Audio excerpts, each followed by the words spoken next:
Hello and welcome again to the Writer Review. This is Eric Writer, and this week we're going to be taking a look back at the 1982 science fiction horror movie titled The Thing. Now, The Thing runs for 1 hour and 49 minutes long. It is directed by John Carpenter. The script was written by Bill Lancaster. It is based on the novel of Who Goes There by John W. Campbell. It was produced by David Foster and Lawrence Terman. It was composed by Ennio Morricone, the cinematography by Dean Cundy, and it was edited by Todd Ramsey. And the stars of the movie are Kurt Russell, Wilfrid Brimley, and I promise you I won't tell any jokes about diabetes. I thought I'd get that out of my system. We got T.K. Carter, David Clennon, Keith David, Richard Dysart, Charlie Hallahan, Peter Maloney, Richard Masur, Joel Polis, Donald Moffat, Thomas Waits. We also have some cameos from Larry J. Franco, Norbert Weisser, even we have a small cameo from John Carpenter himself. We have the voice of the computer by Adrienne Barbeau. And we have the dog thing played by Jed. Okay. So, set in the frozen Antarctic tundra, a U.S. research facility where a group of top scientists are exploring more about this frozen continent, when all of a sudden a helicopter nearby darts by, chasing after a dog, hurling grenades at it. Now, normally I'm not a guy who condones any type of animal abuse. It shouldn't be condoned. It shouldn't be championed. If I ever see anybody ever doing that, I will get personal. And I'm not fucking stuttering either. You are no friend of mine if you hurt an animal. I'm not trying to get all hippy dippy, but keep off the animals. Anyhow, we're asking ourselves, why are these Norwegians chasing after what looks like to appear to be an innocent looking dog? Well, as it turns out, this dog may not be so innocent, as the research scientists are going to soon find out very, very shortly. The dog makes its way into safety in the research facility as the dog handler by the name of Clark, played by Richard Masur, places him in the kennel with all the other dogs, giving them, like thermal heat to keep them warm, food and whatnot. And at first, the dogs don't take a great liking to this newbie, to this new kid on the block. But as it turns out, they may have perhaps a much more justified reason why they think this dog is not to their liking.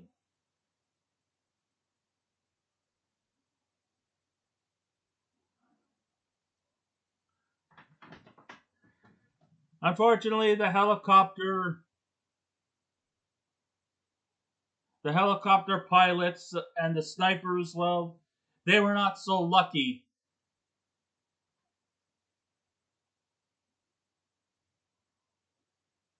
And no one in the plane survived. In fact, nobody at the Norwegian facility seemed to come out alive. So we discover that maybe there is a logical explanation as to why these snipers were after this dog. So the chopper was actually from a Norwegian facility located an hour away from the U.S. research facility. This leads to their helicopter pilot, R.J. McCready, played by Kurt Russell, and team physician Dr. Copper, played by Richard Dysart, to investigate their base as to see why they would go so far as to shoot this dog.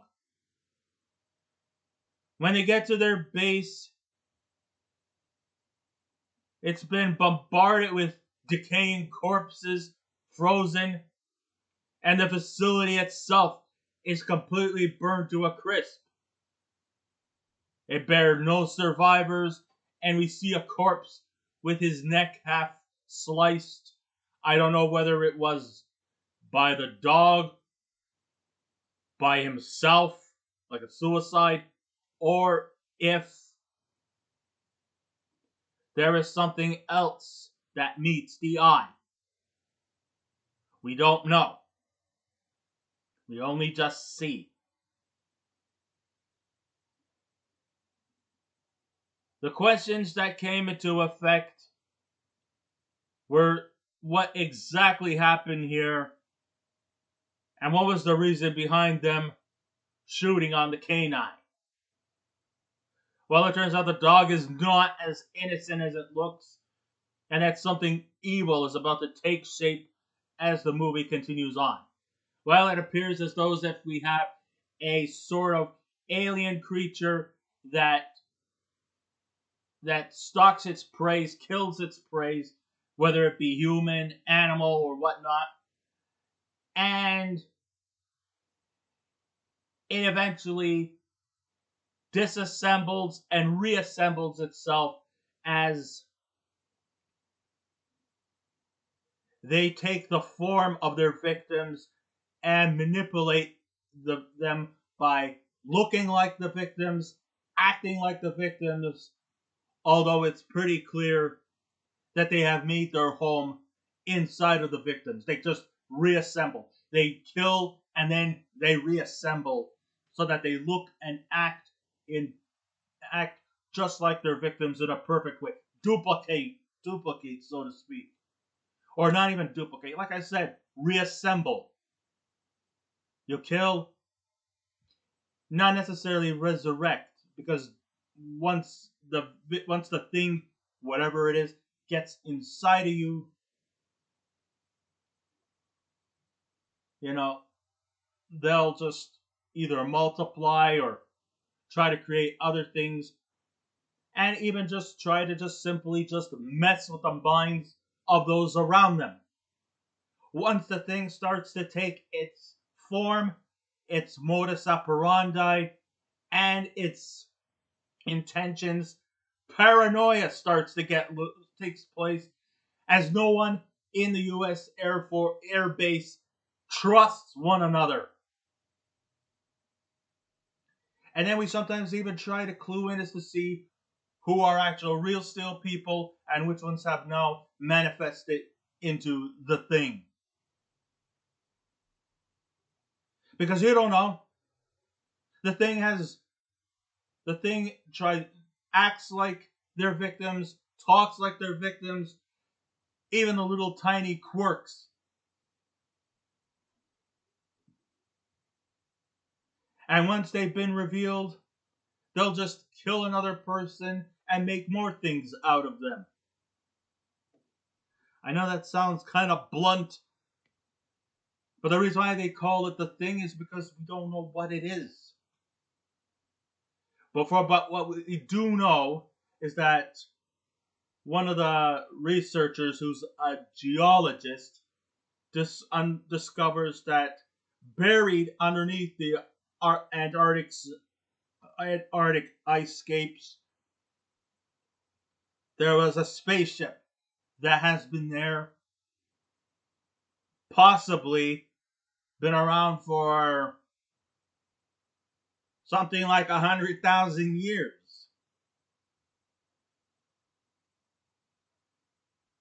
And since the ice caps kind of melted a bit, now the thing is on the prowl. And will go after anybody and anyone.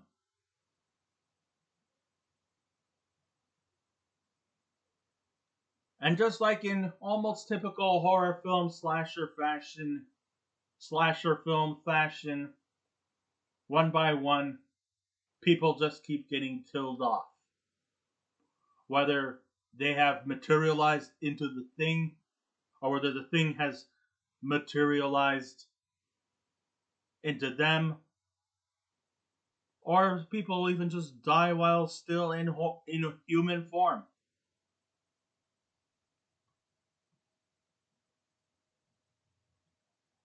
But one by one, not only is people getting killed, but people just start to lose their shit and just simply mistrust one another.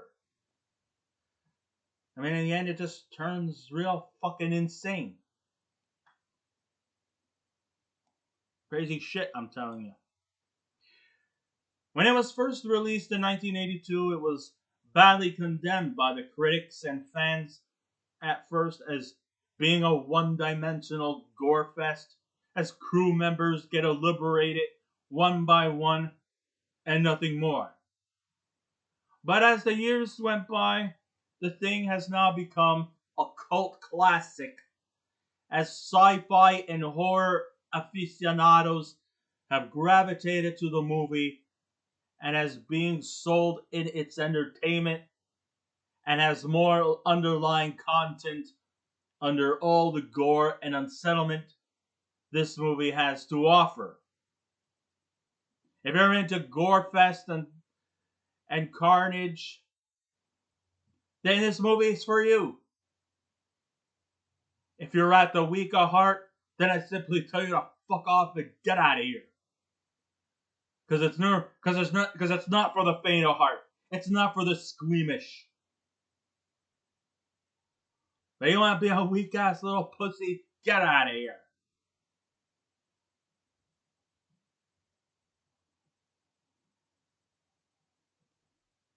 No, but in all seriousness,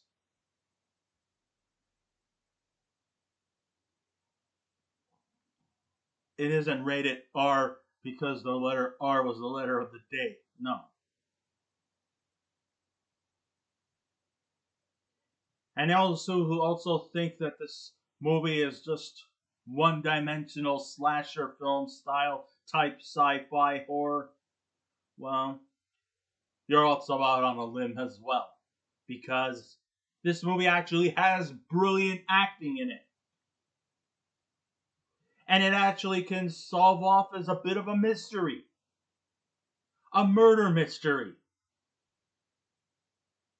Albeit with a lot of gore and a lot of ugly alien type creatures who do all kinds of weird shit and kills its victims and takes the form of its victims, duplicating the physicality, the mentality, and even some of the other little tiny quirks in between.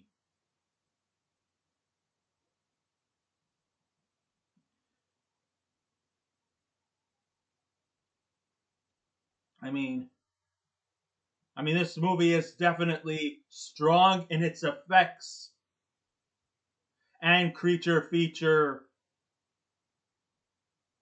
visuals. It's brilliant.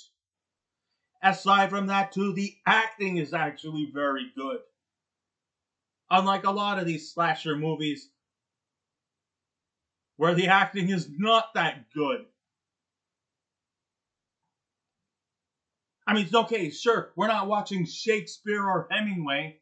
None of that, none of that literary bullshit. It's just fucking gore.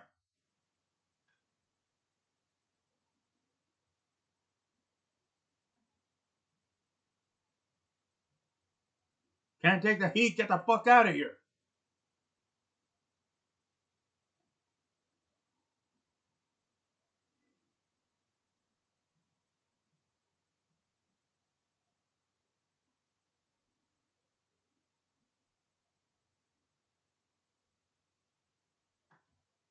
Fuck off.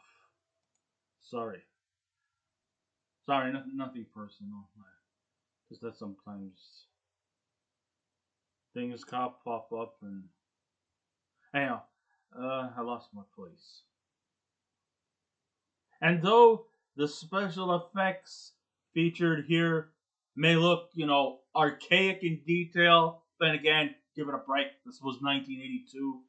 CGI was never even mentioned or even considered an afterthought.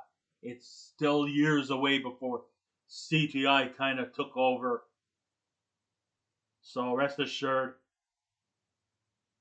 that it's going to look archaic compared to today's technological advancements. It still amazes me that the shock value is actually quite effective in detail, albeit used not as frequently, which means those who would like on endless barrage of blood and guts might be a bit disappointed. Oh, there's a lot of it, sure. But it just doesn't happen in every scene because there's still performances that are just as effective and good.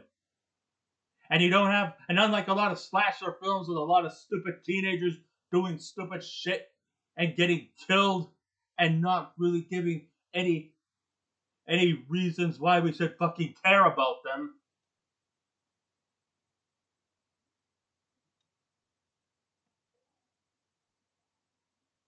This movie actually has characters we genuinely care for.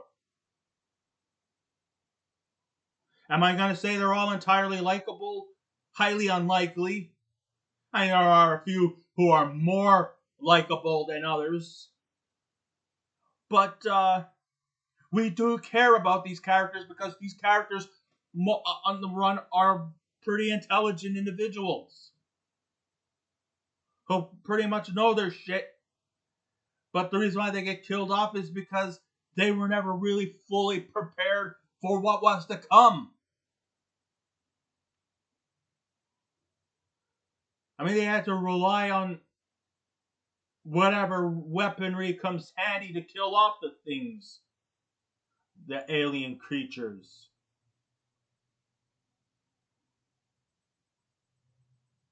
So basically, the weapon of choice was flamethrowers. Try to kill them off. A lot of good that will do. You've heard of course, in ancient Greek times, something called the Hydra. It was like a serpent that had like somewhere between 9 to 12 heads. And if you try to kill off one of its heads, well, hey, another one grows back on. So no matter what you do, you're still fucked. So no matter what you do, you're still fucked.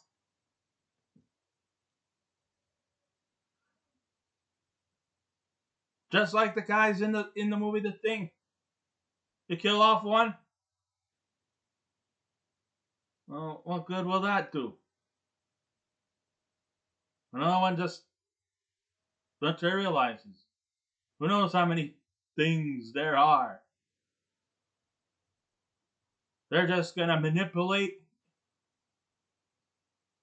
kill off your victims, and just make the entire base go paranoid, being destructive, and mistrusting one another.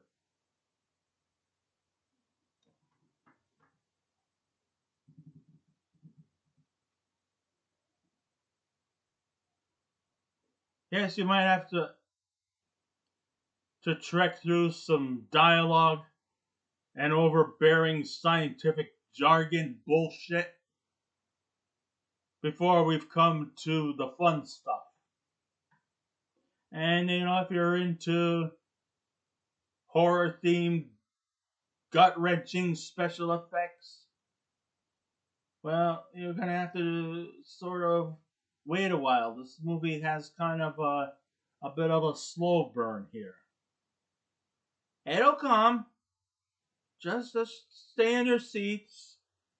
Be patient. Don't lose your shit. And it'll come.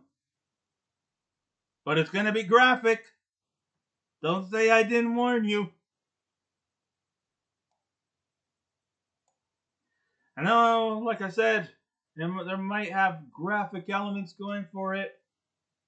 I feel that the thing feels closer to a psychological thriller than a sci-fi horror. There's an alien that has made its way into their domain and has remained dormant for over 100,000 years, buried in the Antarctic tundra. And now, since the ice caps in that area have melted, the creatures have decided time to party!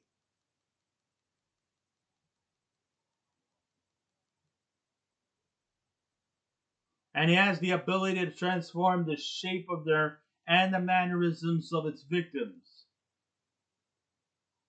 In the end, it comes down to who can be trusted. Because by then, nobody trusts one another. Who's real and who's the alien or the thing? We can't tell, and they can't tell, because the alien looks and acts the same way as its victims. In many ways, as we trek through the thing, it can have a reflection towards how we live in our daily lives itself. It's got a universal allegory to it. And I will explain it to you. You see, we live in a world where it's sometimes hard to tell who's your real friends and who aren't. It's hard to tell who really likes you and who doesn't. It's unknown as to who we can truly trust and who we can't. Because of our unpredictable world we live in, trust is very, very limited. You could probably have the best friend in the world, and then he or she will probably turn against you. That's how we are as humans, unfortunately.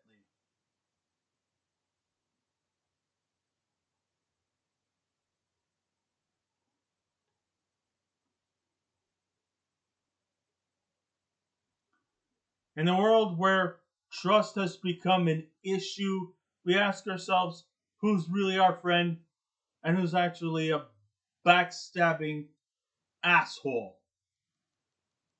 We never fully can separate the two because human beings, just like the thing, are just so unpredictable and we're not exactly conventionally trustworthy. If it makes you feel any better, I don't always trust myself either.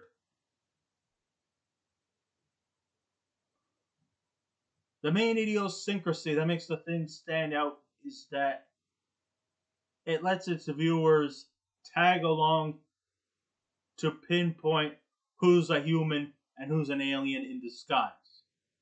Of course, there's this scene where they take blood samples and try to test it. If there's no reaction, then you're a human. But if it starts bubbling over and has some kind of a reaction, then you're the thing and you must be stopped.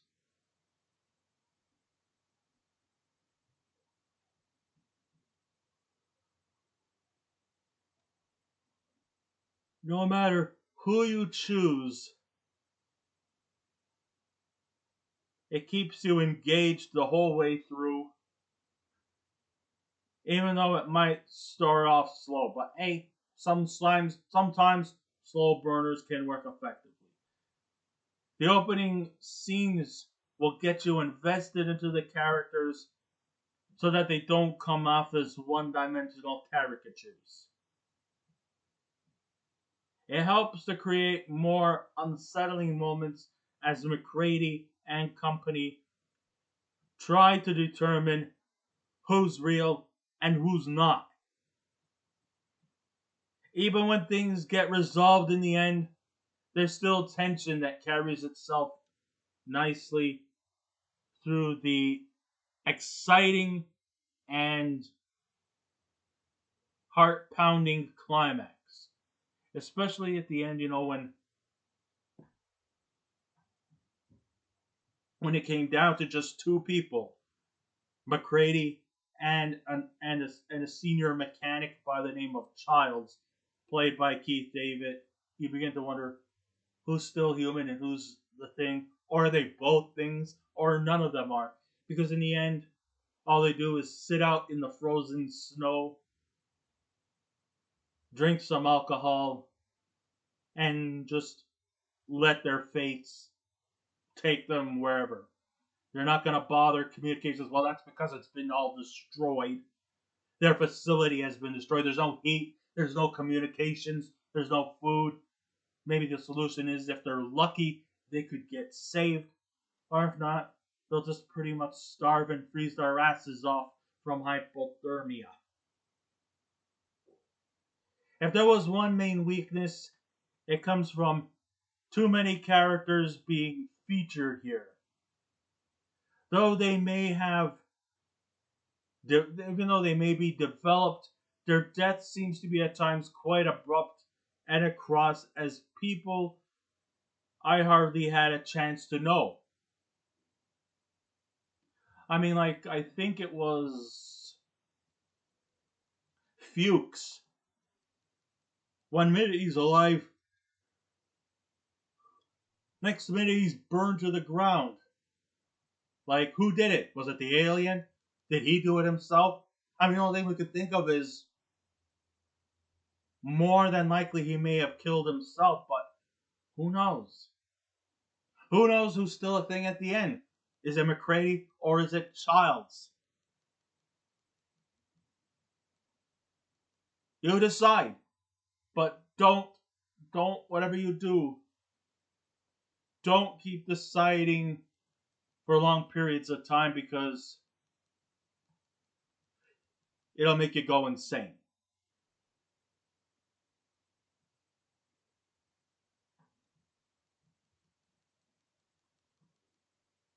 Yeah, so I think, yeah, there was one too many characters being featured. Though they may be developed, their deaths seem at times quite abrupt and come across as people I have hardly had a chance to know. The ones I hardly get to know are the ones I'm less interested to care about during their demise because they got killed off right away. In the end, there were only really two survivors. Most horror films need more if they ever were to make it to defeat the evil that has made its way into their lives. You can't just depend on two people to fix your problems. Most of all, the best element about the thing is that the special effects are what comes across the movie through. Sure, we could see what ingredients were made when creating these effects, like the slime, the blood, the carnage, and the creature effects. It still makes for the effective cinema watching. It's still craftier than the CGI material that's been taking over the screens for many years. The effects that contribute is a more sinister side of unsettling eeriness by manipulating our minds in fear, giving us a nightmare at night after all that we have witnessed. Sure, it comes as no surprise that these men are going to meet their fate, even though it's hard to know whether McCready or Childs is still alive or are they not. I'm not saying Kurt Russell and Keith David because as we speak, they're all both still alive.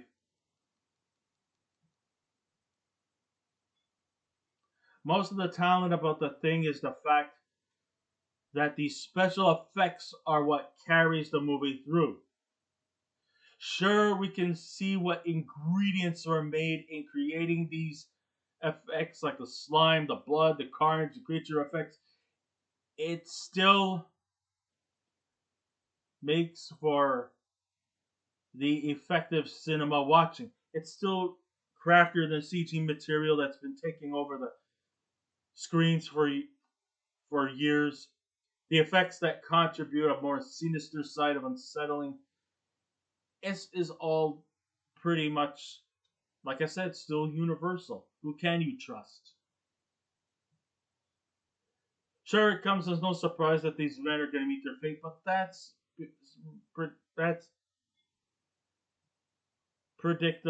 unpredictable in its events that spiral around the deaths rather than the deaths themselves.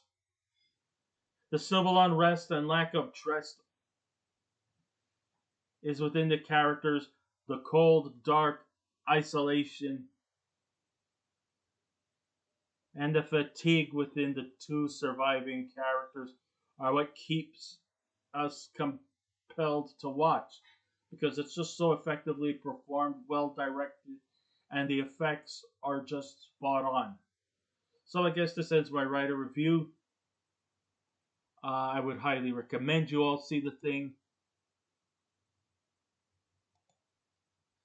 And if I was to give this movie a scale out of 10, I would give The Thing from 1982 an 8 out of 10.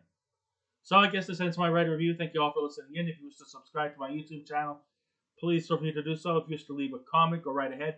But here are the 3 simple rules. Be kind, be courteous, and please refrain from any rude jokes. And now we'll be back again with another movie review. So until next time, this is Eric Carpenter saying, take care, goodbye.